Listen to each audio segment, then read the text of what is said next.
Para sa dugang nga mga balita sa Negros kag Panay, mangin kaupod ta si Adrian Prietos. Adrian? Maraming salamat, Jerth. Lalaki aresado matapos sa dakpan sa akto, iligal nga nagatap sa boses ng kuryente sa Bacolod City. Yaring balita nga itong gintutugan. Sa sininga video, makita ang pagsaka sa lalaki sa ibabaw sang poste gamit ang nakasanding nga hagan. Pagabot sa ibabaw, makita nga may ginkuti ni nga wiring kag madasig man nga nanaog.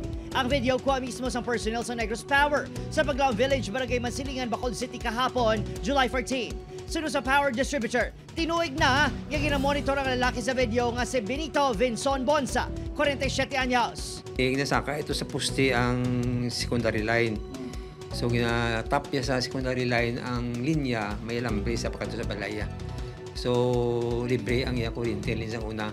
Ti alin pa sa siniko time way ko kabalo kon pila nakatuig po sa amon na ning effective over namon. Lagi sa kabayad. Wala man kuno ginatolerar si Bonsa sang iya mga himata sa lugar. Hindi masaway ng poste. Hindi lang ko lang sige, mahaway na karon. Nakisori sa news team ang suspect. Depensa sini, may ginakayo lang siya sa wiring sa nakuhaan ni isang video. Palos na ko ako rin.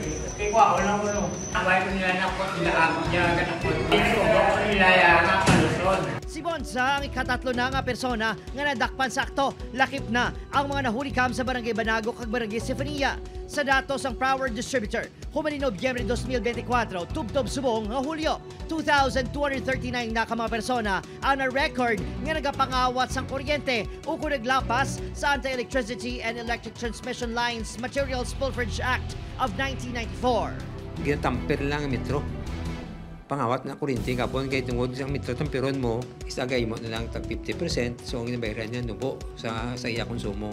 Nagalabot na sa masobra 20 milyones pesos ang system loss sa kada bulan. Direkta ini nga ginabayaran sa mga konsumidor. Kangay isang sininga consumer nga nagbayad sang 300 pesos nga system loss charge sang nagligad nga bulan nga bill.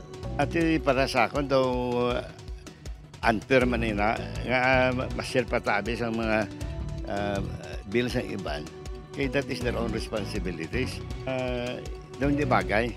Opo, Kiril Casillo, Adrian Prietos, 1 Western Visayas.